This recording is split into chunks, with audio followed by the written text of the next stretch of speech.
Her wrinkled hands trembled as she opened the weathered envelope.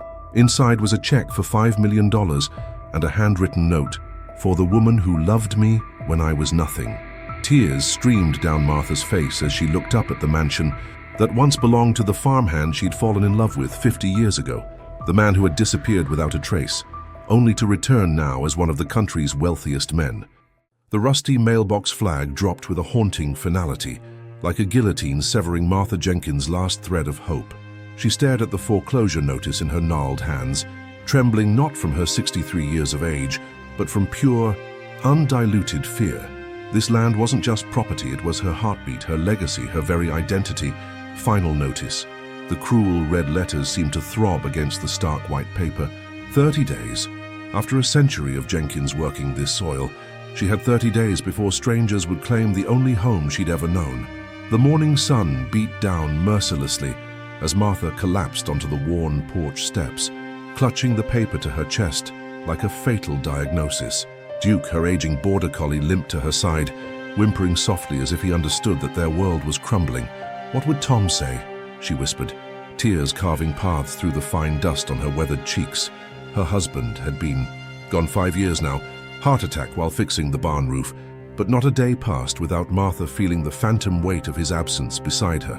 The farm stretched before her, 50 acres of struggling crops where once 300 had thrived. Each inch of this land held memories, where she'd first kissed Tom beneath harvest moonlight, where they'd buried their stillborn son beneath the weeping willow, where her daughter Rebecca had learned to ride a bicycle down the sloping driveway. Before life and ambition had pulled her to Chicago, Martha's phone rang. Rebecca again, undoubtedly with another gentle suggestion about selling, about downsizing, about surrendering to the inevitable. Martha let it ring into silence. How could she explain to her daughter that leaving this land would be like tearing out her own heart? The distant rumble of an approaching vehicle jerked Martha from her despair.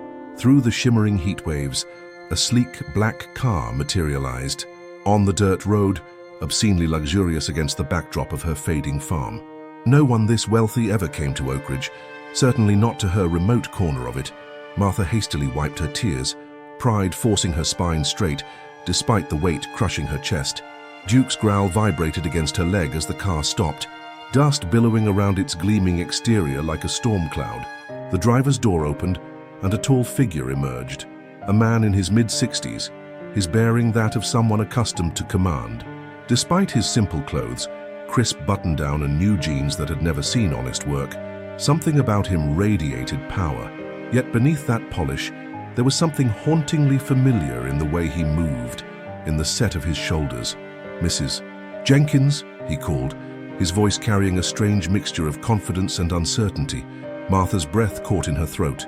That voice, altered by time and refinement, but somehow unchanged in its essence. Impossible. It couldn't be. "Can I help you?" she managed, her own voice betraying her with a slight tremor.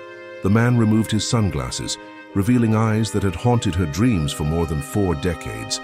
Deep brown eyes that once had looked at her as if she contained the entire universe. "Martha?" he said softly, using her name like a prayer. "Martha Wilson?" The world tilted beneath her feet. Nobody had called her by her maiden name since before Rebecca was born. Nobody except Elijah. The name escaped her lips as a strangled whisper, a ghost summoned from the grave. The basket of tomatoes she'd been gathering earlier slipped from her fingers, scattering like drops of blood across the dusty ground. Duke barked sharply at the sudden movement. "It's me," the man said, taking a hesitant step forward. "Elijah Stone." Martha gripped the porch railing to keep from collapsing. Elijah Stone was dead, had been dead for 43 years. Her father had shown her the newspaper clipping himself. A tragic bus accident outside Nashville. No survivors. She had mourned him, buried her dreams of their future together, eventually built a life with Tom. "That's not possible," she whispered, even as her heart recognized what her mind refused to accept. "I know this must be a shock."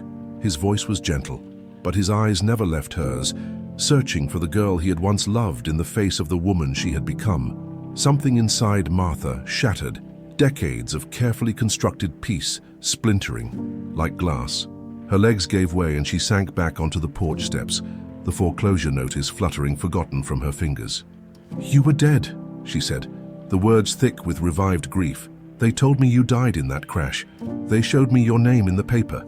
Elijah moved closer, stopping respectfully at the bottom of the steps. I nearly did die, he said, his expression darkening with old pain. But that's a long story, Martha, one I've waited 43 years to tell you. In the silence that followed, Martha studied his face, the fine lines around his eyes, the silver threading through his once coal-black hair, the weathering of years she hadn't shared. Behind the mask of wealth and success, she could still see traces of the farm boy who had once picked wildflowers for her at dawn, who had promised to come back for her, who had disappeared from her life as completely as if the earth had swallowed him whole. You'd better come inside, she finally said, her voice steadier than she felt. Seems we have a lot to catch up on. As Elijah climbed the steps, Martha caught a glimpse of the foreclosure notice tumbling across the yard in the hot summer breeze. A cruel irony struck her, that fate would return her first love to her, just as she was about to lose everything. Else, what Martha couldn't know as she led this ghost from her past into her farmhouse kitchen was that Elijah Stone hadn't come back as the penniless farmhand who had left her. He had returned as the billionaire CEO of Stone Innovations, one of the most powerful men in America, and he had come with a proposition that would either save her from ruin or cost her the last shreds of her carefully guarded heart. Martha's hands trembled as she poured coffee into two mismatched mugs at her kitchen table. The silence between them stretched like a living thing, punctuated only by the ticking of the old grandfather clock that had been her mother's. Sugar's in the jar, she said, her voice steadier than she felt. I remember you took 2 spoonfuls. Elijah looked up, surprise flickering across his face. You remember that? I remember everything, Martha replied simply, then immediately regretted how much weight those words carried. She watched as Elijah's eyes took in her kitchen, the faded curtains, the ancient refrigerator that hummed too, loudly, the leak-stained ceiling corner. Shame burned in her chest. She didn't want his pity. Your daughter? Elijah asked, nodding toward a framed photo on the wall. Rebecca, Martha confirmed. She has a family in Chicago now. 2 boys. She hesitated. And you? Family? A shadow passed over Elijah's face. I married once. Caroline died of cancer 15 years ago. We couldn't have children. Martha nodded, uncertain what comfort to offer this man, who was both familiar and a total stranger. I'm sorry. Your husband? Elijah asked quietly. Tom passed 5 years ago. Heart attack while fixing the barn roof. Martha's throat tightened. He was a good man. Elijah's eyes darkened. I saw the obituary. That's how I knew you were still here. Anger flared suddenly in Martha's chest, hot and unexpected. 5 years ago? You knew 5 years ago I was here? And you're just showing up now? I couldn't, Elijah said, his voice strained. Not then, it wouldn't have been right. And what about 43 years ago? The words burst from her before she could stop them. Was it right to let me think you were dead? Elijah set down his mug, coffee untouched. I didn't know they'd declare me dead. I was in a coma for months after the crash. When I woke up in that Nashville hospital, I had nothing, no ID, no money. Nobody knew who I was. Martha stared at him in disbelief. You could have called, written. By the time I recovered enough, 6 months had passed, Elijah said, pain evident in every word. I called your father's house. He told me you were engaged to Tom Jenkins and to leave you be. Said you'd grieved enough. Martha felt the blood drain from her face. Her father had never told her about any call. You're lying. I wish I was, Elijah whispered. I begged him to let me talk to you. He refused. So you just, what? Decided to become a billionaire instead? The bitterness in her voice surprised even her. Elijah's expression hardened. I had nothing, Martha. No education, no family, nothing but the clothes the hospital gave me when they discharged me. I worked whatever jobs I could find. Dishwasher, janitor, construction, saved every penny. Got my GED, then worked my way through night school. Martha looked away, unable to bear the intensity in his eyes. I told myself you were happy, he continued, that Tom could give you security I couldn't. I promised myself I'd make something of my life for both of us. I didn't need a wealthy man, Martha said softly. I just needed you. The grandfather clock chimed 9 times, each sound like a bell tolling for the years they'd lost. Why now, Elijah? Why come back now? He reached into his pocket and pulled out a folded newspaper. The headline read, Jenkins, family farm facing. Foreclosure after century of operation. Martha snatched the paper, mortification heating her cheeks. "You came because you felt sorry for me." "No," Elijah said firmly. "I came because I made a promise to come back when I could take care of you properly." "I'm just 43 years late." Martha stood abruptly, needing distance. "I don't need taking care of. I've managed just fine." "The bank doesn't seem to think so," Elijah said gently. The shame was too much. Tears stung Martha's eyes. "Get out." "Martha," I said, "get out. I don't need your charity. I don't need anything from you." Elijah stood slowly. "I'm staying at the Oak Ridge Inn. I'll be there for a week." He placed a business card on the table. "This isn't charity, Martha.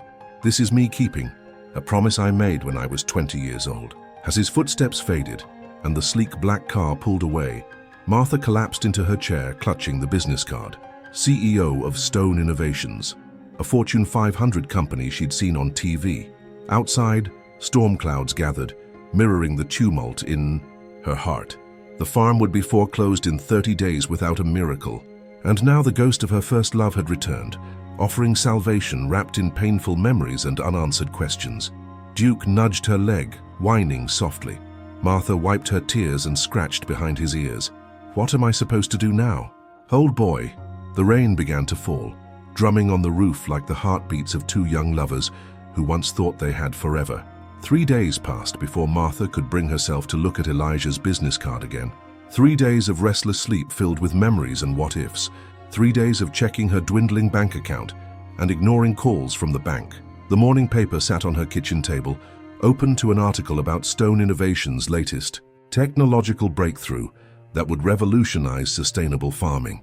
There was a photo of Elijah, looking distinguished in an expensive suit, speaking at a conference. The caption read, "Self-made billionaire Elijah Stone announces breakthrough agricultural technology." Martha's fingers traced the outline of his face in the grainy newspaper photo. "Self-made billionaire," she whispered, so different from the dirt-poor farmhand who had once told her his dreams under a canopy of stars. The phone rang, startling her from her thoughts. It was Rebecca. "Mom, I got a call from Mr. Patterson at the bank," her daughter said without preamble. "Why didn't you tell me things were this bad?" Martha closed her eyes. "I didn't want to worry you, honey." "Not worry me." "Mom," he said, "you're going to lose the farm in less than a month." "I'm handling it," Martha lied, her free hand clenching into a fist. "By ignoring it," Rebecca's voice rose. "Mom, this is serious. James and I can help some, but not enough for the full amount. You need to consider selling." "I will never sell this land," Martha said, the familiar argument settling like a weight on her chest. "Your grandfather wouldn't have wanted—" "Grandpa's been dead for 20 years, Mom. And Dad's gone too. There's just you rattling around in that big house, killing yourself trying to maintain land that's bleeding you dry." Martha felt tears threatening. "This farm is all I have left." "No, it's not. You have me. You have your grandsons who barely know you because you refuse to leave that place even for a visit. You have a life waiting if you'd just let go." The silence stretched between them, filled with love and frustration in equal measure. "I had a visitor," Martha finally said, "from the past." "What visitor?" Martha took a deep breath. "Elijah Stone." The silence on the other end of the line was deafening. "The boy from the photos, the one you told me died before you met Dad." Rebecca's voice was incredulous. "He didn't die. It's complicated." "Complicated how? And wait, Elijah Stone, as in Stone Innovations, that Stone?" "Yes." "Mom, what's going on? Why is a billionaire suddenly showing up at the farm after all these years?" Martha couldn't bring herself to explain the tangled history, the love that had been stolen from them. "He wants to help with the farm." Rebecca's laugh was short and disbelieving. "Well, that's convenient timing. Mom, you need to be careful. Men like that don't just show up to help out of the goodness of their hearts." "What does he want?" "I don't know," Martha admitted, though part of her feared she did know: redemption, forgiveness, things she wasn't sure she could give. After ending the call with promises to be careful, Martha found herself driving toward town, toward the Oak Ridge Inn where Elijah was staying. The weight of her father's deception pressed on her like a physical pain. Had he really denied Elijah the chance to speak with her? Had he deliberately kept them apart? Her father, stern and uncompromising, had never approved of Elijah. "That boy's got no roots," he'd said more than once. "He'll blow away with the first strong wind." And when news of the accident came, her father had been the one to push her toward Tom, his best friend's son, reliable, stable Tom who would never leave her. The Oak Ridge Inn came into view, a modest three-story building that passed for luxury in their small town. Martha parked but couldn't bring herself to get out of the truck. What was she doing here? As if summoned by her thoughts, Elijah emerged from the inn's entrance, speaking intently on a cell phone. He was dressed casually today, jeans and a button-down shirt, but even from a distance Martha could tell the clothes cost more than she spent on herself in a year. She watched him pace, his free hand gesturing emphatically as he spoke. This was a different Elijah than the one who had sat in her kitchen, confident, commanding, a man used to being obeyed. Suddenly he looked up and saw her truck. Even from a distance their eyes locked, and Martha felt a jolt of electricity run through her body. Elijah said something quick into the phone and disconnected the call. Martha's hands tightened on the steering wheel. She should leave. This was a mistake, but before she could start the engine, Elijah was approaching, his expression a mixture of surprise and hope. "Martha," he said as he reached her window, "I'm glad you came.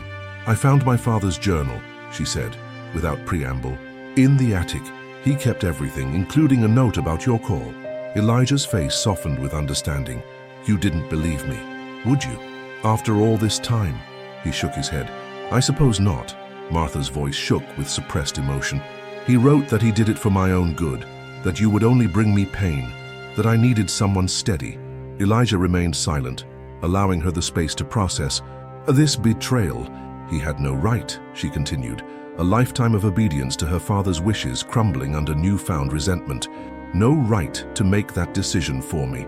We can't change the past, Martha." "Don't you dare," she snapped, sudden fury overwhelming her. "Don't you dare be philosophical about this. We lost everything because of him, because of you. Because of me?" Elijah's expression hardened. "You could have tried harder. You could have come back, written a letter, something. I did write." Elijah's voice rose for the first time. "Dozens of letters for years. Did you find those in your father's journal too?" Martha stared at him, the blood draining from her face. "What?" Elijah's eyes were bright with decades-old pain. "I wrote to you every week for 2 years. When I never heard back, I finally stopped." The implication hung in the air between them, another betrayal from beyond the grave. "Get in," Martha said abruptly. "There's something I need to show you." As Elijah slid into the passenger seat, the air in the truck seemed to crackle with unspoken words and buried hopes. "Where are we going?" he asked quietly. Martha's hands were steady on the wheel now, purpose replacing uncertainty. "To dig up the past." The old oak tree stood sentinel at the far end of the Jenkins property, its massive branches reaching toward the sky like gnarled fingers. Martha parked the truck near its base and cut the engine. "We used to meet here," she said quietly. "Do you remember?" Elijah nodded, his eyes fixed on the ancient tree. "Every day that summer, you'd bring lemonade in that blue thermos, and you'd have a new wildflower tucked in your pocket," Martha's voice caught. "You said you were cataloging all the different kinds that grew on the farm." "I was. I pressed each one in a notebook, labeled them with the date and where I found them." Elijah's voice softened with the memory. "I still have it." Martha turned. To him, surprise evident on her face. "After all these years? It's one of the few things I've kept from back then." Elijah didn't meet her eyes. "I couldn't bear to part with it." The weight of his words hung between them as Martha led him around the massive trunk to where the tree's roots had partially exposed themselves above the soil. She knelt down, her knees protesting, and began clearing away decades of fallen leaves and debris from a particular spot. "What are we looking for?" Elijah asked, kneeling beside her. "The summer you disappeared," Martha began, her fingers working methodically. "I would come out here every day, waiting, hoping." She paused, swallowing hard. "After they told me about the accident, I still came. I couldn't accept it." Elijah's face contorted with pain. "Martha, I'm so sorry. My father found me here once, crying. He said I needed to let you go, that holding on to ghosts would poison my future." Her hands stilled. "Now I understand why he was so insistent." With trembling fingers, Martha brushed away the final layer of soil, revealing a small metal box, rusted but intact. An old-fashioned padlock secured the lid.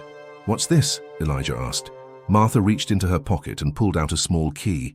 "After I married Tom, I put everything that reminded me of you in here. Locked it away, buried it, tried to forget." The key turned with difficulty in the corroded lock.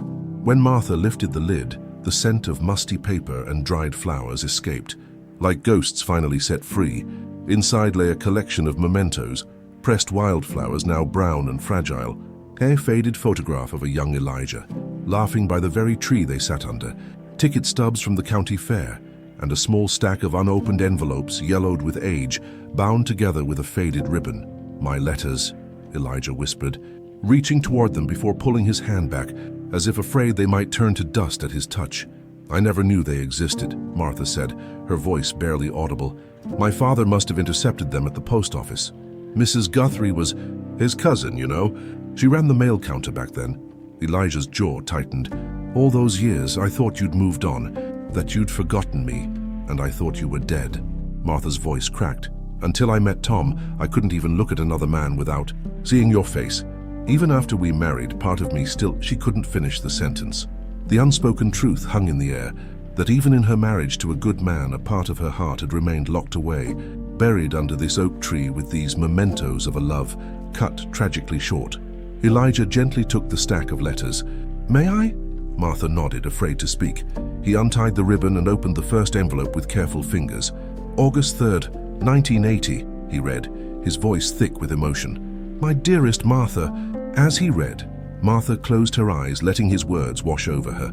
Words of love and desperate hope, details of his recovery in the hospital, promises to return once he could walk again, plans for their future. By the third letter, they were both crying openly, mourning the life they might have shared. "He stole decades from us," Martha finally said, anger replacing sorrow. "My own father. He thought he was protecting you," Elijah replied, though his expression betrayed similar resentment. "From a man with nothing to offer but dreams and promises. It wasn't his choice to make." Martha's hands curled into fists. "I would have waited. I would have come to you." Elijah carefully returned the letters to their envelopes. "Would your life have been better with me, Martha? Really? Tom gave you Rebecca, this land, security. Don't," Martha warned. "Don't pretend you know what my life has been. Tom was a good man and I grew to love him, but there was always something missing." Her eyes met his, unflinching. Someone missing. The sound of another vehicle approaching broke the moment. A sleek SUV pulled up beside Martha's truck, and Rebecca stepped out, her expression a storm of concern and suspicion. "Mom," she called, striding toward them. "The bank called our house looking for you. When I couldn't reach you, I got worried." Her eyes fixed on Elijah. "Mr. Stone, I presume." Elijah stood, brushing dirt from his knees. "You must be Rebecca. You look just like your mother." Rebecca didn't return his smile. "What exactly is going on here? Why are you two digging in the dirt?" Martha hastily closed the metal box, but not before Rebecca caught sight of its contents. Her daughter's eyes widened in recognition. "Is that, Mom, are those the things you told me about? From before Dad?" Martha nodded, suddenly feeling like she'd been caught betraying Tom's memory. Rebecca's gaze hardened as she looked between them. "So you just show up after, 40 years? And suddenly my mother is digging up her past with you, while ignoring calls from the bank about losing her home?" "Rebecca, that's enough," Martha said sharply. "No, it's not," her daughter countered. "Mr. Stone, what exactly are your intentions here? Because if you're taking advantage of my mother's situation or her memories, or whatever this is..." "My intentions," Elijah interrupted calmly, "are to right an old wrong, to help if I can." "By what? Buying the farm?" Rebecca's voice rose, swooping, in like some white knight to rescue the woman you abandoned decades ago. "I didn't abandon her," Elijah said, his composure cracking. "Then where were you all these years?" Rebecca demanded. "While my father worked himself to death keeping this place running? While my mother's hands bled from the work?" Martha stepped between them. "Rebecca, please. There are things you don't understand. Then explain them to me." Her daughter's voice broke with emotion. "Because all I see is a stranger with deep pockets showing up at the most convenient moment, and you suddenly forgetting everything Dad did for you." The accusation struck Martha like a physical blow. "I have never forgotten what your father did for us, never." As mother and daughter faced off beneath the ancient oak, Elijah quietly gathered the scattered letters, placing them carefully back in the metal box. The past, so long buried, had been unearthed, and with it, pain that spanned generations. "Perhaps I should go," he said softly. "No," Martha said firmly, surprising both Elijah and Rebecca. "It's time we all heard the truth, all of it." The kitchen table that had witnessed decades of Jenkins' family meals now bore the weight of long-buried secrets. Martha sat at one end, Rebecca at the other, with Elijah uncomfortably positioned between them. The metal box lay open, its contents, letters, photographs, pressed flowers, spread across the worn wooden surface. "Start from the beginning," Rebecca said, her voice tight with emotion, "and don't leave anything out." Martha took a deep breath. "Elijah worked for your grandfather the summer I turned 20. We fell in love, but your grandfather disapproved. Elijah was planning to leave for Nashville, just temporarily to find better work so he could come back and—" She paused, the memory still painful after all these years. "So we could be together." Elijah's eyes remained fixed on the table. "There was a bus crash. I was severely injured, comatose for months. We were told he died," Martha continued, her fingers absently tracing the edge of a faded photograph. "But he didn't. And when he recovered enough to call my father," her voice hardened, "my father told him I was engaged to Tom and refused to let him speak to me." Rebecca's expression remained skeptical. "And you never tried to find her again?" she asked Elijah. "In 43 years. I wrote for 2 years," Elijah said, gesturing toward the stack of letters. "When I never heard back, I finally stopped. Your grandfather told me she was happy, that Tom was giving her everything I couldn't." "I was never engaged when he called," Martha added quietly. "That was a lie. I didn't start seeing your father until almost a year after I thought Elijah died." Rebecca's face paled. "So, Grandpa just decided for you? Both of you?" Martha nodded, the betrayal still fresh despite the decades that had passed. "He thought he was protecting me." "From what?" Rebecca demanded. "From being with the man you loved? From uncertainty? From struggle?" Martha's voice was bitter. "Your grandfather believed security was more important than passion, that stable foundations mattered more than dreams." A heavy silence fell over the kitchen. Outside, rain began to fall, pattering against the windows like a sad melody. "I loved your father," Martha said finally, reaching for her daughter's hand across the table. "Tom was good and kind and patient. We built a beautiful life together. I never regretted marrying him." The unspoken "but" hung in the air between them. Rebecca pulled her hand away. "This is why you never sold, isn't it? Even when Dad wanted to, after his first heart attack, even when it would have made your lives easier." Her voice cracked. "You couldn't let go of this place because it was where you met him." She jerked her head toward Elijah. Martha couldn't meet her daughter's accusing gaze. "This land has been in our family for generations." "Don't," Rebecca said sharply. "Don't pretend this was about family legacy. Dad worked himself to death trying to save this farm because you couldn't bear to leave it. And now, I understand why." Elijah stood abruptly. "I should go. This is a family matter." "Sit down," Rebecca commanded, surprising both of them with her authority. "You're as much a part of this mess as anyone." When Elijah hesitantly resumed his seat, she continued, "So what happens now? You buy our family farm and play house with my mother, pretend the last 40 years never happened." "Rebecca," Martha gasped. Elijah's expression hardened. "I have no intention of buying your family's farm. I came to offer Martha a partnership. Stone Innovations has developed new sustainable farming technology that could revitalize this land without destroying its character. I was going to propose we use the Jenkins farm as our first small-scale implementation site." "A business proposition," Rebecca said flatly. "How romantic." "It's not about romance," Elijah replied, though the flush creeping up his neck suggested otherwise. "It's about making things right, about giving Martha choices she was denied before." "At what cost?" Rebecca demanded. "Half my inheritance? My father's legacy?" Martha slammed her palm on the table, making them both jump. "Enough! Rebecca, your father would be ashamed of how you're speaking to our guest. And what would he think of you digging up love letters from another man?" Rebecca shot back, tears finally spilling down her cheeks. "Did you ever really love him at all?" The question struck Martha like a physical blow. "How can you ask me that? I gave your father everything I had, except your whole heart." Rebecca's voice dropped to a whisper. "There was always something missing. I felt it growing up. Dad felt it too." Martha's face crumpled. "That's not true." "It is. He told me once, when I was in college. He said, 'Your mother loves me, but there's a room in her heart I've never been allowed to enter.'" I didn't understand what he meant then. Rebecca looked between them, her expression desolate. "I do now." Martha covered her face with her hands, unable to deny her daughter's words. The truth, that she had loved Tom deeply, completely but differently, seemed like a betrayal she couldn't voice. "I think," Elijah said quietly, "that we all need time to process this." "Process what?" Rebecca asked bitterly. That my entire family history is built on lies, that my grandfather manipulated everyone's lives, that my father was what, a consolation prize? Your father was a good man, Elijah said firmly. One of the best I ever knew. Rebecca stared at him. You knew my father. Elijah nodded slowly. We were friends before everything happened. Tom knew how I felt about your mother. He was the one who encouraged me to tell her. The revelation landed like a thunderclap in the quiet kitchen. Martha's head snapped up. What? Tom knew, she whispered, her voice barely audible over the intensifying rain outside. All along? Elijah couldn't meet her eyes. The night before.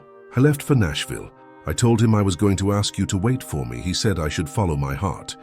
Martha felt the room spin around her. But when we started dating, he never mentioned...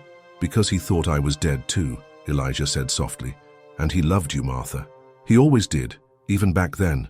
The phone rang, its shrill tone cutting through the tension like a knife. Martha answered automatically, her mind still reeling from Elijah's revelation. Mrs. Jenkins, this is Sheriff Davis. There's been an accident on County Road 16. A black Mercedes went off the road near Miller's Curve.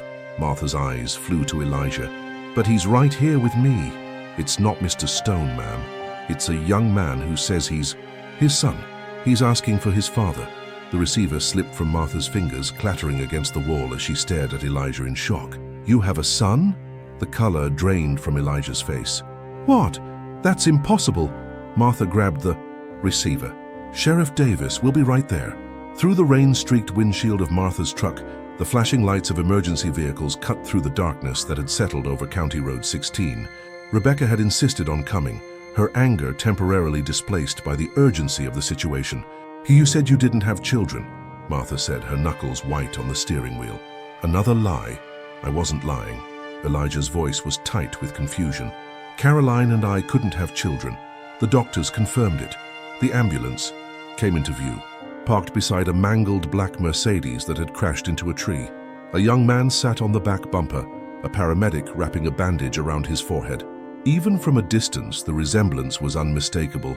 The same set of the shoulders, the same strong jawline that Elijah had possessed at that age.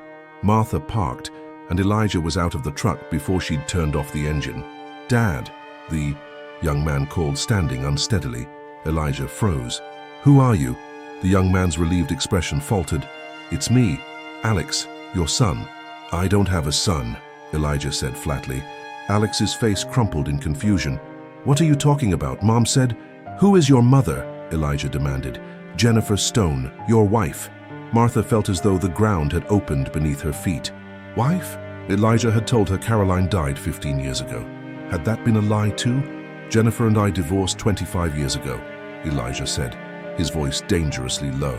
Before you were even born. The young man, Alex, looked genuinely bewildered. She told me you knew about me, that you paid child support but didn't want to be involved because of your new family. New family? Elijah echoed. Rebecca stepped forward. I think we should continue this conversation somewhere private. An hour later, they sat in the small waiting room of Oak Ridge Medical Center while Alex received stitches for his head wound. The silence between them was thick with unasked questions. I had no idea, Elijah finally said, his voice hollow. Jennifer never told me she was pregnant. We separated after 2 years of marriage. She wanted a settlement and I gave it to her. Then I met Caroline a few years later. Martha couldn't look at him. So you were married twice, not once? Yes. Elijah ran his hands over his face. Jennifer was a mistake. We were both young and ambitious. The marriage fell apart quickly. And she never told you about her son? Rebecca asked skeptically. Never. I would have... Elijah's voice broke. I would have been there for him. The door opened and Alex entered, a neat row of stitches visible above his left eyebrow. He stopped, uncertain, caught in the crossfire of decades of secrets and lies. The doctor says I'm okay to go, he said, glancing between the three of them. Look, I'm sorry for the confusion. Mum always told me you knew about me, that you just didn't want me. The raw pain in the young man's voice made Martha's heart ache, despite her own turmoil. She could see Elijah physically recoil from the accusation. Alexander, Elijah said carefully, I need you to understand something. I never knew you existed until tonight. Your mother and I divorced when I was 27. If I had known about you, things would have been very different. Alex sank into a chair. his expression lost. "She told me you were too busy with your company to be bothered with a kid, that you sent checks but wanted nothing else to do with me." "I never sent any checks specifically for you," Elijah said, his voice tight with barely controlled anger. "Your mother received a settlement when we divorced, and alimony for several years after, but I never knew about a child." "Why would she lie?" Alex whispered, more to himself than to the others. "I think," Martha said gently, "that's a conversation you need to have with her." Rebecca, who had been silent, suddenly spoke up. "Why are you here, Alex? In Oak Ridge?" Alex looked uncomfortable. "Mom found out Dad was here. She seemed upset. Told me I should finally meet my father, see what kind of man he really is." He hesitated. "She gave me this address and said I'd find him there." He handed Elijah a slip of paper. Elijah stared at it. "This is Martha's farm." "Address?" Martha felt a chill run down her spine. "How would Jennifer know where I live?" "I don't know," Elijah said, his expression darkening. "But I intend to find out." The hospital room fell silent again, each person lost in their own thoughts. Martha felt as though she were trapped in some bizarre nightmare. In the span of a week, her entire understanding of her life had been upended, first by Elijah's return, then by the discovery of her father's deception, and now this. "I need some air," she said abruptly, rising from her chair. Outside, the rain had stopped, but the night air remained heavy with moisture. Martha leaned against the wall, trying to make sense of everything that had happened. A few minutes later, the door opened and Rebecca joined her. "You okay?" her daughter asked. Martha laughed humorously. "Not remotely," Rebecca nodded, leaning against the wall beside her mother. "It's a lot." That's an understatement. They stood in silence for a moment before Rebecca spoke again. "Mom, I'm sorry about what I said earlier. About Dad, it wasn't fair." Martha closed her eyes against fresh tears. "No, you were right. I did love your father. Completely. Wholly. But there was always this space, this wound that never quite healed." She turned to face her daughter. "Tom knew it. He accepted it. That's the kind of man he was. Perfect, except for the fact that he wasn't Elijah," Rebecca said. But the bitterness had drained from her voice. "No one is perfect, Rebecca. Not Tom. Not Elijah. Certainly not me." Martha sighed deeply. "Your father and I had a good marriage. I have no regrets about the life we built together. But now Elijah's back," Rebecca said quietly, "with more baggage than we realized." Martha glanced toward the hospital doors. A son he never knew existed, a first wife he neglected to mention, and a business proposition that conveniently solves all your problems. Rebecca raised an eyebrow. "Still think this is about making amends?" Before Martha could respond, Elijah and Alex emerged from the hospital. The resemblance between them was even more striking now. Same height, same way of holding themselves, same troubled expression. "Alex is coming back to the farm with us," Elijah announced. "He shouldn't be alone with a head injury, and the inn is full because of the county fair." Martha nodded automatically, too exhausted to argue. Besides, what did one more complication matter at this point? As they walked toward the truck, Martha's phone rang. The bank manager's name flashed on the screen. With everything that had happened, she'd completely forgotten about the foreclosure notice. "Hello? Mrs. Jenkins, I've been trying to reach you all day. I wanted to let you know personally. The bank has decided to proceed with foreclosure immediately. You have 48 hours to vacate the property." 48 hours? Martha's voice cracked as she clutched the phone. "But the notice said 30 days. "I'm sorry, Mrs. Jenkins." Mr. Patterson's voice was stiff, professional. "There's been a change in circumstances. The bank has received a competing offer for the property that we feel obligated to consider." "What? Competing offer from whom?"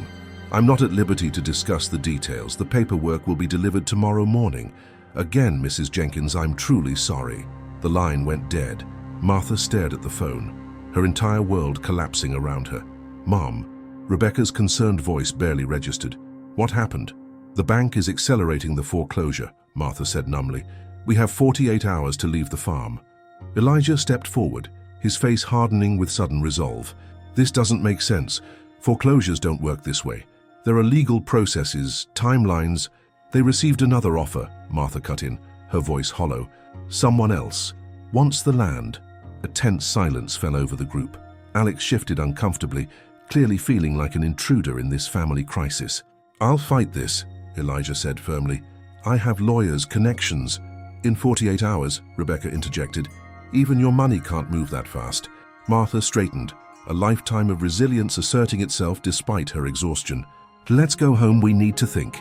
The drive back to the farm passed in weighted silence. When they arrived, the old house stood dark against the night sky, looking more vulnerable than Martha had ever seen it. This place had withstood tornadoes, floods, and a century of hard winters, but it couldn't withstand the cold calculations of a bank ledger. Inside, Martha moved through the familiar motions of hosting, making coffee, finding clean towels for Alex, turning down the sofa in the living room. The normalcy of these actions kept her from falling apart completely. "You should all get some sleep," she said finally. "Nothing can be done tonight." "Mom," Rebecca began. "Please," Martha said, her voice cracking. "I need some time alone." After the others had settled, Martha slipped out onto the porch. The night was clear now, stars scattered across the black canvas of sky like the wildflowers Elijah had once collected. How had everything gone so wrong so quickly? She didn't hear the screen door open, but suddenly Elijah was beside her, offering a steaming mug. "You never did drink enough coffee," he said softly. "Some things never change." Martha accepted the mug, grateful for its warmth. And some things change too much. They stood in silence, the familiar nighttime symphony of crickets and distant frogs filling the void between them. "I'll buy the farm," Elijah said suddenly. "Problem solved." Martha stiffened. "No, Martha, be reasonable. You're about to lose everything." "I won't be your charity case, Elijah." She set the mug down with a sharp click. "This isn't about money." "Then what is it about?" Frustration edged his voice. "Pride? Because I've had enough of that to last a lifetime." "It's about not erasing the past 40 years of my life," Martha snapped. "It's about not pretending that what happened didn't matter, that the life I built with Tom can just be bought out like some failed business." "That's not what I'm trying to do," Elijah insisted. "Isn't it?" Martha turned to face him fully. "You come back here with your billions and your grand gestures, thinking you can just fix everything. But some things can't be fixed, Elijah. Some things just have to be lived with." Elijah's expression crumpled. "I know that better than anyone." The sincerity in his voice pierced Martha's anger, deflating it instantly. She sank into the porch swing, suddenly exhausted beyond measure. "I'm sorry," she whispered. "That wasn't fair." Elijah sat beside her, the old swing creaking under their combined weight.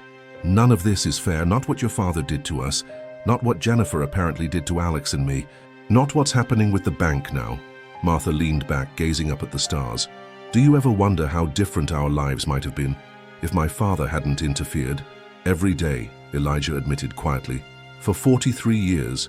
The simple honesty of his answer brought fresh tears to Martha's eyes. "I used to imagine you coming back. Even after I married Tom, I'd see a stranger in town, and for just a second, I'd think..." She trailed off, embarrassed by the confession. "I never stopped looking for you," Elijah said.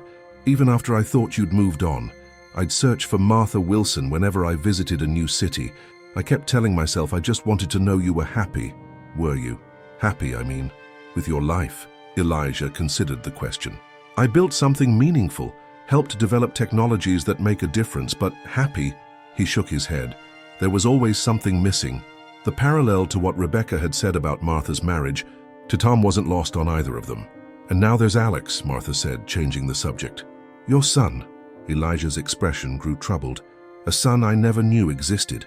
All those years lost.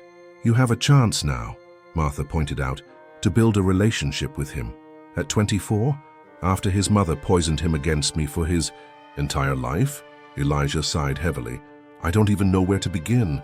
Inside the house, a floorboard creaked. Martha and Elijah turned to see Alex standing awkwardly in the doorway. "I'm sorry," he said quickly. "I was looking for the bathroom. Down the hall, first door on the right," Martha said kindly. Alex nodded, but didn't move. "I couldn't help overhearing.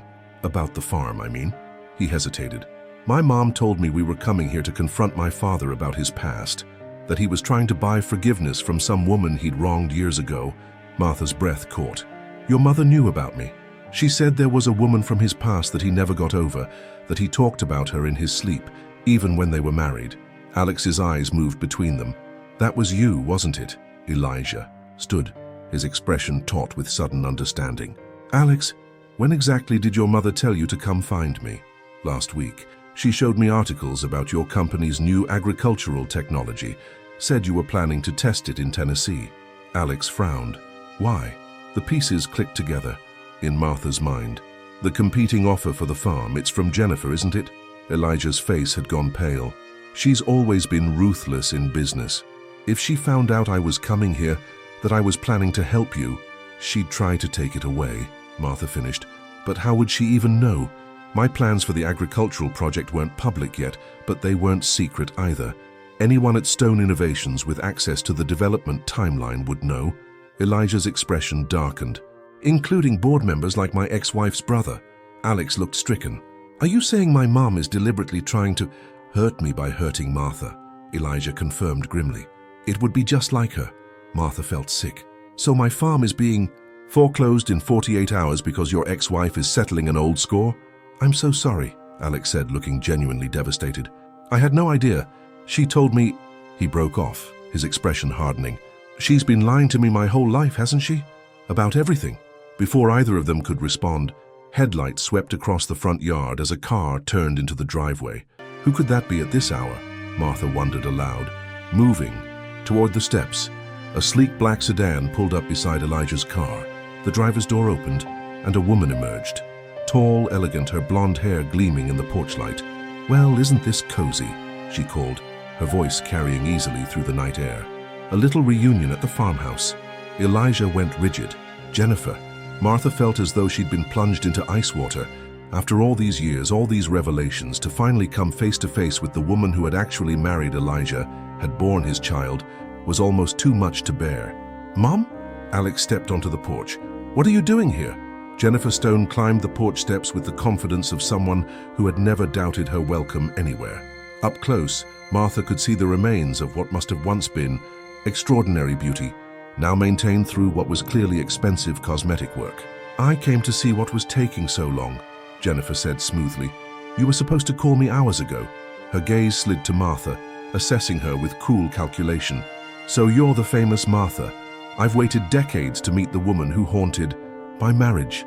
The porch fell silent as Jennifer's words hung in the air. Martha felt exposed, as if this stranger had peeled back her skin to reveal decades of private heartache. Jennifer, Elijah said, his voice cold. What are you doing here? Isn't it obvious? Jennifer smiled, the expression not reaching her eyes. I'm finally meeting the competition, the great love that ruined our marriage before it even began. Alex stepped between his mother and Elijah. Is it true? Have you been lying to me my entire life? Jennifer's smile faltered. Alex, darling, what has he been telling you? That he never knew about me, Alex said, his voice breaking. That you never told him I existed. And you believe him? Jennifer laughed, the sound brittle in the night air.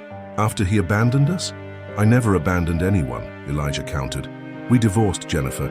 It was mutual and it was final. You never once mentioned being pregnant. The screen door creaked as Rebecca emerged, summoned by the raised voices. What's going on out here? Jennifer's gaze swept over Rebecca. And who might you be? Rebecca Jenkins, she answered coolly. This is my mother's home you're intruding on at midnight. Not for long, Jennifer said, the casual cruelty in her voice making Martha flinch. From what I understand, it belongs to the bank now. Martha stepped forward, finding her voice at last. You're behind the foreclosure acceleration. Jennifer shrugged, elegant even in her malice. Business is business. Your little farm sits on land that would be perfect for a corporate retreat center. Stone Innovations needs somewhere to showcase its agricultural technology after all. Using our company to harm these people is unconscionable, Elijah growled. The board will never approve it. The board already has, darling. Jennifer's smile was triumphant. You might be CEO, but you still answer to shareholders. My brother made quite the compelling presentation this afternoon while you were otherwise occupied. Martha's vision blurred with tears of fury. So you're stealing my family's century-old farm for what? Revenge? Please. Jennifer waved a dismissive hand. This isn't about revenge. It's about Elijah finally facing the consequences of his choices. He chose you, or at least the memory of you, over me, over our marriage, over everything. Even after he thought you'd moved on, he couldn't let go. That wasn't Martha's fault, Elijah said quietly. Oh, I know. Jennifer's voice softened with false sympathy as she turned to Martha. You were just as much a victim of his obsession as I was. The poor farmer's daughter he put on a pedestal The perfect love that could never be tarnished by reality. Her expression hardened. Meanwhile, I was the actual wife, dealing with his late nights, his absences, his distance. Always. Measuring up against a ghost. Alex looked between his parents, devastation written across his features. You told me he wanted nothing to do with me, that he paid you to keep me away. I protected you, Jennifer insisted, from disappointment, from rejection, by lying. Alex's voice rose. By using me as some kind of weapon in whatever twisted game you're playing with him. Jennifer's composure finally cracked. You have no idea what it was like, being married to a man who was in love with someone else, who called out another woman's name in his sleep. The raw pain in her voice silenced everyone. For a moment, Martha felt an unexpected flash of sympathy for this woman who had married a man whose heart already belonged elsewhere. I was 23, Jennifer continued, her voice smaller now. I thought I could make him forget you. I thought, if I was successful enough, beautiful enough, it would be enough. She laughed bitterly. It never was. That doesn't justify what you're doing now, Rebecca said, breaking the tense silence. Taking my mother's home won't change the past. Maybe not, Jennifer conceded, but it feels appropriate somehow. Elijah loses his precious project, Martha loses her farm, and I finally get something tangible for all those years of coming in second place. And what about me? Alex demanded. Where do I fit in this revenge fantasy? Jennifer turned to her son, genuine confusion crossing her face. This has nothing to do with you, darling. It has everything to do with me, Alex exploded. My entire life has been built on lies because of your resentment. A father who never knew I existed. 24 years I can never get back. Martha watched as Jennifer's carefully constructed facade began to crumble under her son's accusations. The elegant, vindictive businesswoman gave way to something more vulnerable, a woman who had made terrible choices, motivated by heartbreak and bitterness. I thought I was protecting you, Jennifer whispered. You were protecting yourself, Alex countered, and now you're trying to destroy innocent people to settle a score from before I was even born. The weight of his condemnation seemed to physically impact Jennifer, who stepped back as if struck. You need to stop this, Elijah said quietly. Call your brother. Withdraw the offer on the farm. Jennifer's expression hardened again. It's too late. The paperwork is already being processed. Martha, I felt her legs give way. She sank onto the porch swing, the reality crashing down upon her. In less than 48 hours, she would lose everything. Her home, her land, her memories. The place where Tom was buried beneath the old oak tree. Tom, she whispered, the name escaping her lips like a prayer. Jennifer tilted her head. Your husband? Yes, Martha said, looking up through her tears. The man I built a life with after Elijah. The man who loved me completely, knowing my heart was damaged. The man buried beneath the oak tree at the edge of this property that you're so eager to turn into a corporate playground. The words landed like physical blows. Even Jennifer seemed momentarily taken aback. I didn't know, she said, her voice losing some of its edge. There's a lot you don't know, Martha continued, finding strength in her grief. About me, about this land, about what was taken from all of us by choices made decades ago. She stood, facing Jennifer directly. You think you were the only one who suffered, who had to build a life around an absence. The difference is I didn't let it poison me. I didn't use that pain to justify cruelty. For the first time, Jennifer seemed at a loss for words. Rebecca moved to her mother's side, placing a supportive hand on her shoulder. I think you should leave now, Mrs. Stone. Jennifer glanced at Alex as if expecting him to stand with her, but he remained apart, his expression closed and wounded. Alex, she said softly, come with me. We'll talk about this. He shook his head. I can't, not tonight, maybe not for a while. The rejection visibly staggered her. You're choosing them, these strangers, over your own mother. I'm choosing the truth, Alex said simply. Something you've never given me. Martha watched as Jennifer struggled to maintain her composure, to rebuild the armor that had protected her for decades. It was like watching a reflection of her own pain. Different circumstances, but the same root of loss, of dreams deferred, of a life built around absence. This isn't over, Jennifer finally said, her voice barely above a whisper. She turned and walked down the porch steps to her car, her movements stiff with dignity. As her taillights disappeared down the driveway, the four people left on the porch stood in stunned silence. The night seemed suddenly very quiet, as if the world itself was holding its breath. "I'm sorry," Alex said finally, his voice breaking. "I had no idea what she was planning." "It's not your fault," Martha said gently. "It's mine," Elijah said, his expression haggard. "All of it. If I hadn't come back, if I hadn't stirred up the past—" "Stop," Martha interrupted. "We've had enough blame and regret to last several lifetimes. It doesn't solve anything." Rebecca checked her watch. "It's nearly 1 in the morning. We all need sleep if we're going to figure this out tomorrow." Martha nodded, exhaustion washing over her. "Rebecca's right, we have." She paused, swallowing hard. 47 hours to find a solution.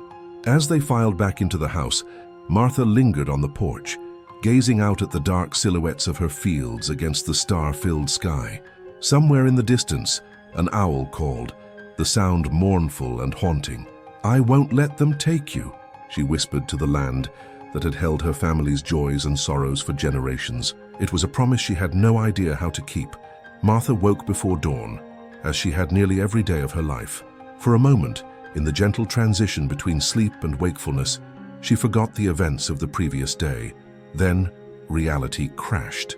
Over her like a cold wave, the farm was being taken from her. In less than 47 hours, she would have to leave the only real home she'd ever known. She dressed quietly and slipped downstairs, careful not to wake her unexpected house guests.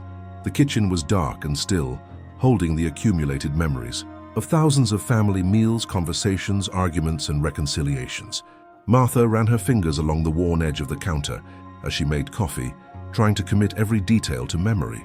The first hint of sunrise was just beginning to lighten the sky when Martha stepped onto the porch with her steaming mug. She settled into her usual spot on the swing, gazing out over the fields that had been in her family for generations. The land looked peaceful, unaware that it was about to change hands, that soon strangers would walk these acres with no knowledge of the history soaked into the soil. "Can't sleep either." Elijah's voice startled her. He emerged from the shadows at the far end of the porch, looking as if he had aged a decade overnight. Martha shook her head. Too much to think about. He sat beside her on the swing, the old chains creaking in familiar protest. For a while they simply watched the sky brighten together, the comfortable silence of people who had once known each other's thoughts without words. "I spoke with my legal team last night," Elijah finally said, "after everyone was asleep. And?" Martha couldn't bring herself to hope. "The situation is complicated." Jennifer's brother Brandon presented the retreat center as a perfect showcase for our agricultural technology.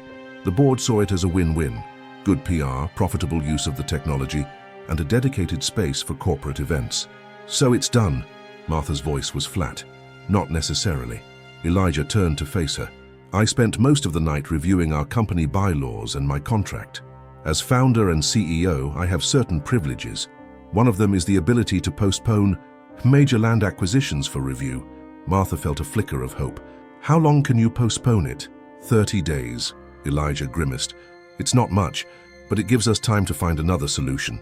The screen door creaked, and they both turned to see Alex standing awkwardly in the doorway. The bruise on his forehead had darkened overnight, making him look even more wounded and lost. "Morning," he said hesitantly. "Sorry, I didn't mean to interrupt." "You're not interrupting," Martha assured him. "There's fresh coffee in the kitchen." Alex nodded gratefully and disappeared back inside. A moment later, he returned with a mug, settling on the porch steps a respectful distance from them. "I tried calling my mother this morning," he said after a moment. "She didn't answer." Elijah's expression softened with parental concern that seemed to surprise even him. "Jennifer has never handled confrontation well. She's probably regrouping. She's never going to forgive me for staying here last night." Alex stared into his coffee. "For taking your side." "You didn't take sides," Martha said gently. "You chose truth. There's a difference. The truth is, I don't even know who my mother is anymore." Alex's voice cracked. "Everything I thought I knew about my life, my family, it was all constructed on lies she told." Martha's heart ached for this young man, caught in the crossfire of decades-old pain. "People do terrible things when they're hurt, Alex. It doesn't excuse her actions, but it might help explain them. She loved your father very much," she continued quietly. "Enough that when she lost him, or thought she had, it broke something inside her." Elijah looked startled by Martha's defense of Jennifer. "That doesn't justify—" "No," Martha interrupted. "It doesn't justify anything. But I understand something." about loving someone so deeply that losing them reshapes your entire life. Their eyes met and 43 years seemed to dissolve between them. Martha was the first to look away. "What happens now?" Alex asked, pulling them back to the present crisis. "Your father has bought us some time," Martha explained. 30 days to figure out an alternative." Alex nodded thoughtfully. "Maybe I can. Talk to her. Once she's calmed down, make her see what she's doing." The hope in his voice made Martha's chest tighten. Young people always believed in reconciliation, in happy endings. She had been the same once. The sun finally crested the horizon, bathing the farmland in golden light. In that moment, with the dew glistening on the fields and the old oak tree standing sentinel in the distance, Martha couldn't imagine leaving. The thought physically hurt, like someone was tearing away a part of her body. "I need to show you something," she said suddenly, standing. "Both of you." Martha led Elijah and Alex through the wet grass toward the old oak tree. As they approached, the small marble headstone came into view, nestled among the roots. Thomas Jenkins, 1958, 2020. Beloved husband, father, and guardian of this land. "Tom wanted to be buried here," Martha explained, her voice thick with emotion. "Not in the town cemetery.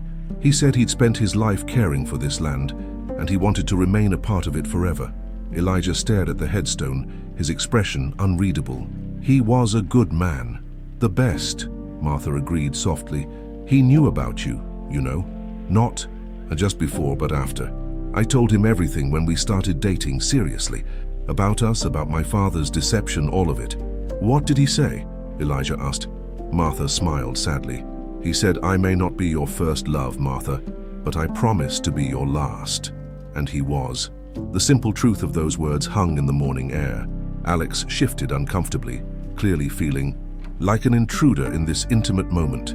"I should give you two some privacy," he murmured, turning to leave. "Stay," Martha said.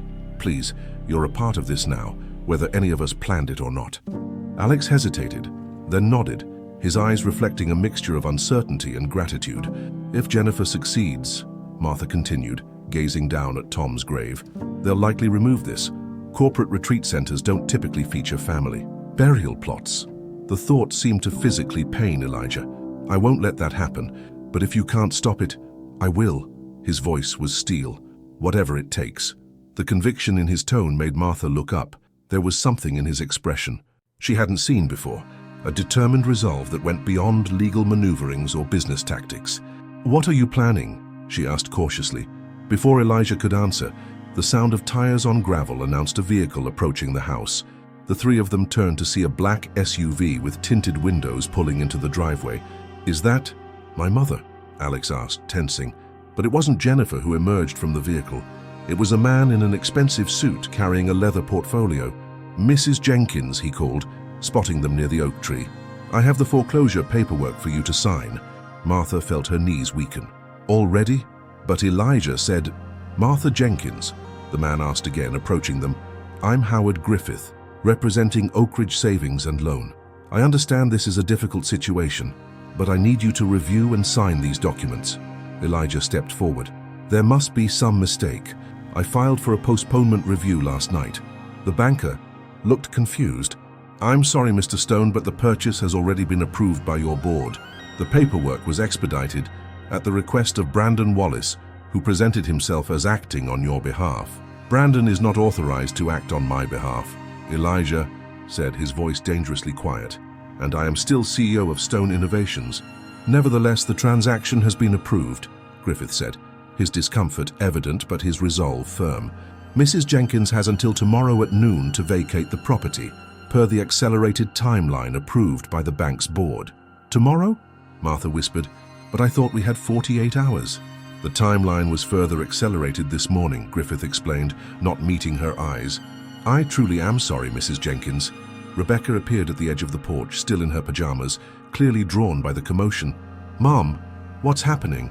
Martha couldn't speak. The world seemed to be closing in around her, the air too thick to breathe. "This is illegal," Elijah was saying, his voice raised in anger. "You can't evict someone with less than 24 hours' notice." "Normally, no," Griffith agreed uncomfortably. "But Mrs. Jenkins signed a clause in her last loan modification that waived the standard notice period in case of default." Martha vaguely remembered signing those papers 3 years ago. Desperate to keep the farm after Tom's medical bills had drained their savings, she'd been willing to agree to anything. "I need to sit down," she murmured, the edges of her vision darkening. Alex quickly moved to support her, guiding her to sit beneath the oak tree. "Breathe, Mrs. Jenkins, just breathe." Rebecca rushed down from the porch, kneeling beside her mother. "What's going on? Mom, are you okay?" Martha couldn't speak, her chest constricting with panic and grief. This was happening too fast. How could she possibly pack up 63 years of life by tomorrow noon? "Mr. Griffith," Elijah's voice was deadly calm, "I'd like to speak with you privately." The banker glanced nervously at Martha. "Mrs. Jenkins needs to sign these papers." "First, she's in no condition to sign anything," Rebecca snapped. "And you should be ashamed ambushing an elderly woman like this." "I'm just doing my job," Griffith protested weakly. Elijah placed a hand on the man's shoulder, steering him firmly away from the oak tree. "5 minutes of your time. That's all I ask." As they walked toward the house, Alex helped Martha to her feet. "Let's get you inside, Mrs. Jenkins. You need to sit down properly." Martha allowed herself to be led back to the porch, her mind racing. What could she possibly take with her? What would happen to everything else? To Tom's grave? To Duke, who was too old to adapt to a new home? Inside the kitchen, Rebecca poured her mother a glass of water. "Drink this." Slowly. Martha obeyed automatically, her hands trembling so badly that water sloshed over the rim. "Rebecca, I don't know what to do." "We'll figure it out, Mom," her daughter promised, though her voice lacked conviction. "Maybe we can talk to a lawyer about stopping this." "There's no time," Martha whispered. "Even if we found a lawyer today, what could they do by noon tomorrow?" The kitchen door opened and Elijah entered, his expression grim but determined. "Griffith's gone for now." "Did you sign anything, Mum?" Rebecca asked anxiously. Martha shook her head. "No, but he'll be back. With the sheriff, probably," Elijah agreed. "Martha, I need to talk to you alone." Rebecca bristled. "Whatever you have to say." "It's okay," Martha interrupted. "Go check on Alex, would you?" He looked shaken. After a moment's hesitation, Rebecca nodded and left the kitchen, closing the door behind her. Elijah sat across from Martha, taking her hands in his. "I have a proposition." "Elijah, please. No more business proposals or partnerships. It's too late. This isn't about business," he said. "It's about us." Martha looked up, confused. "What?" "Marry me." The words hung in the air between them, so unexpected that Martha wasn't sure she'd heard correctly. "What did you say?" "Marry me," Elijah repeated, his eyes intent on hers. "Today." Martha pulled her hands away. "Have you lost your mind? We haven't seen each other in over 40 years. I was married to another man for nearly 4 decades. We're practically strangers." "Are we?" Elijah challenged. "Can you honestly say that's how you feel?" "It doesn't matter how I feel," Martha countered. "Marriage? That's insane." "It's practical," Elijah insisted. "If we're married, I can claim spousal privilege when purchasing the property. It bypasses the board entirely. It becomes a personal asset, not a corporate one." Martha stared at him. "You want to marry me to circumvent your board of directors?" "I want to marry you because I've loved you since I was 20 years old," Elijah said, his voice breaking. "Because not a day has passed in 43 years that I haven't thought of you. But yes, right now, marriage would also solve our immediate problem. And what about after? When the crisis is over, we just, get divorced? If that's what you want." The hurt in his eyes made Martha's heart ache despite her anger. "This is crazy, Elijah. We can't just..." "Why not?" he asked simply. "What do we have to lose? You keep your farm, I keep my project. We get time to figure out whatever this is between us. And what about your ex-wife, your son, my daughter? Have you thought about what this would do to them?" "Jennifer made her choice when she tried to steal your home," Elijah said firmly. "As for Alex and Rebecca, they're adults. This isn't about them." "Everything is about them," Martha countered. "They're our children." Elijah's expression softened. "Then let's ask them. If they object, we'll find another way." Before Martha could respond, the kitchen door swung open. Rebecca stood there, Alex behind her, both wearing identical expressions of shock. "You were listening?" Martha asked, embarrassed. "The door isn't exactly soundproof," Rebecca said. "Marriage, have you both lost your minds?" Elijah turned to face them. "It's a solution. Unorthodox, yes, but effective. It's manipulation," Rebecca argued, "using marriage as a business tactic." "It's more than that," Elijah said quietly. An uncomfortable silence fell over the kitchen. Martha looked at the faces around her. Elijah's earnest determination, Rebecca's protective skepticism, Alex's wounded confusion. How had they all ended up here, tangled in this impossible situation? What would Dad think? Rebecca finally asked, her voice small. The question pierced Martha's heart. He would want me to keep the farm, she said slowly. He worked his entire life to preserve it. But not like this, Rebecca insisted. Not by marrying another man the moment there's trouble. It's hardly the moment, Martha said gently. Your father has been gone for 5 years, and this isn't about replacing him. Rebecca's eyes filled with tears. Isn't it? The moment your first love reappears, you're ready to... That's not fair, Martha interrupted. You know how much I loved your father, how good our life was together. Then why are you even considering this? It was Alex who broke the tense standoff. Because sometimes love isn't just one thing, he said quietly. It can be complicated. Multiple things can be true at once. They all turned to look at him, surprised by the insight. My mother loved my father, he continued, deeply, obsessively even, but that didn't stop her from loving me too in her way. It didn't stop her from building a life, a career. People contain multitudes. Martha felt tears spring to her eyes at the simple wisdom from this young man who had every reason to be bitter. The question isn't about the past, Alex said, looking directly at Rebecca. It's about right now. Does your mother deserve to lose her home because of decisions made before any of us were born? Rebecca wiped her eyes. Of course not, but there has to be another way. We don't have time to find it, Elijah said gently. The sheriff will be here with Griffith by this afternoon.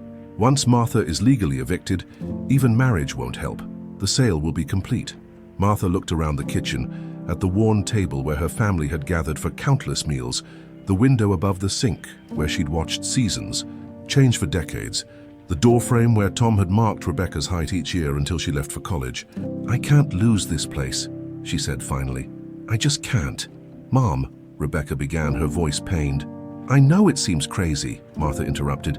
Maybe it is, but Elijah's right. We don't have time for anything else. So, you're going to marry him? Just like that? No, Martha said firmly. Not just like that.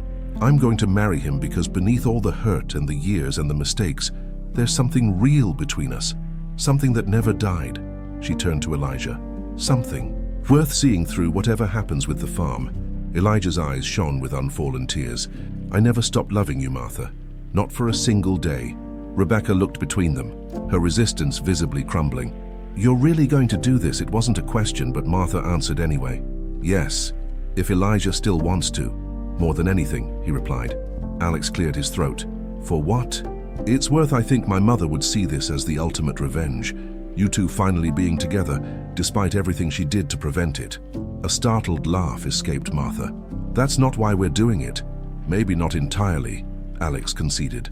But it's poetic justice, isn't it? After everything she took from both of you. What about the logistics? Rebecca asked, practical even in her emotional turmoil. You can't just get married instantly. There are waiting periods, licenses. Judge Harris, Martha said suddenly. Remember him? He was your father's fishing buddy. He'd understand the situation. Elijah nodded.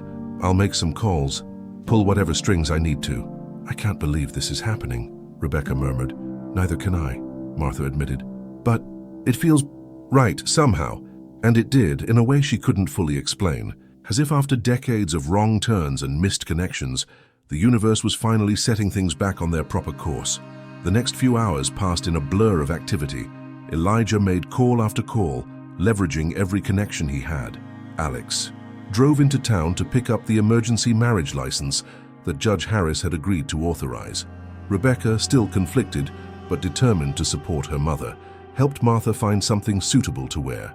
By 4 o'clock that afternoon, they gathered beneath the old oak tree, where everything had begun so many years before. Judge Harris, a kind-faced man in his 70s, who had known both Martha and Tom for decades, stood before them with a weathered Bible in his hands. Never thought I'd be doing this, he admitted, but Tom would understand. He always said you deserved happiness, Martha, whatever form it took. Martha blinked back tears, unable to speak. She wore a simple blue dress, the same color as the dress she'd worn the summer she first met Elijah. Rebecca had found an old wildflower from the metal box to pin in her mother's silver hair. Elijah stood tall beside her, his eyes never leaving her face. For a moment, Martha could see the echo of the young farmhand who had once promised to return to her and had finally kept that promise, even if decades too late. Do you, Elijah James Stone, take Martha Ann Jenkins to be your lawfully wedded wife? I do, Elijah said, his voice steady and sure. I always have. Judge Harris turned to Martha. And do you, Martha Ann Jenkins, take Elijah James Stone to be your lawfully wedded husband?